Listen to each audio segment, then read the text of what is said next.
Hi there, and thanks for joining me today. I'm glad to have you online with me for this video. Today we're going to talk about disaster declarations, an often neglected aspect of emergency management. Our objective in this edition of Disaster Hack is to comprehend the need for and types of disaster declarations. We'll also cover some material to help you anticipate the factors and processes relating to disaster declarations. So, here we go. Let's start off with the definition of disaster declarations. We might state that a disaster declaration is a public statement and/or official document which explains that the city, county, state, tribal government, or federal government requires outside assistance or concerted effort to respond and recover. Now, we need to be clear about two things. First, keep in mind that any political jurisdiction can declare a state of an emergency or a disaster. Sometimes people confuse a state of emergency with a disaster that is only declared by a state like California, Florida, Ohio, and New York, and that can certainly occur.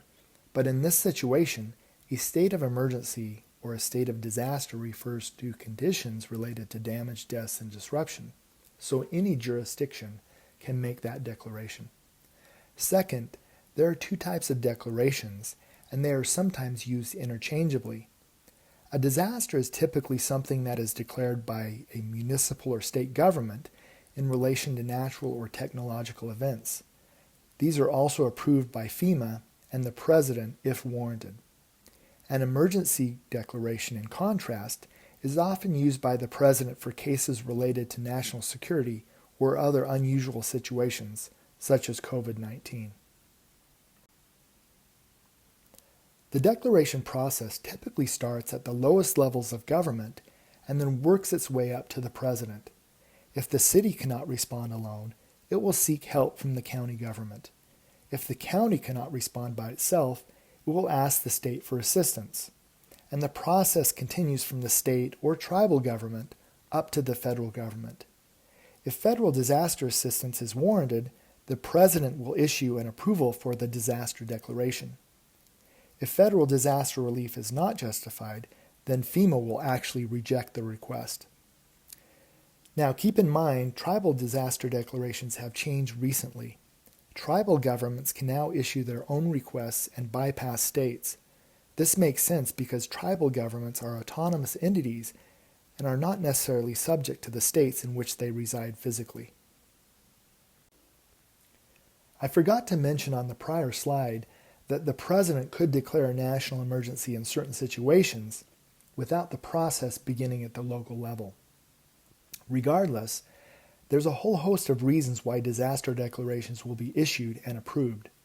These reasons include the destruction of homes and businesses, the level of insurance coverage, and the amount of disaster-related unemployment. The level of poverty or impact on infrastructure could also influence the declaration of an emergency or a disaster. While there are a number of factors that may impact disaster declarations, FEMA often follows some simple formulas. The last time I checked, there were two numbers that would determine a disaster declaration if it was approved. At the county level, a loss of $3.89 per capita is required for a disaster declaration. At the state level, $1.55 per capita is required before public assistance will be approved. Nevertheless, keep in mind that proactive measures can help you with the declaration process. Effective damage assessments have a bearing on disaster declarations. Also, if you have a pre-scripted disaster declaration, that can speed up the process.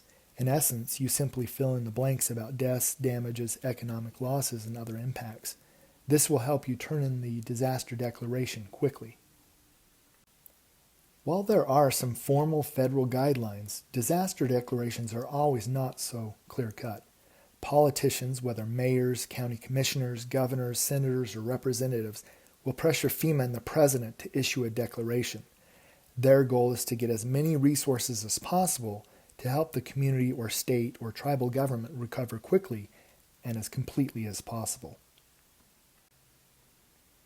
In conclusion, Disaster declarations are required if you want organizations to work together and if you want to obtain additional resources. There are two types of declarations, emergency and disaster declarations, and many factors will determine if disasters are issued and approved, including politics.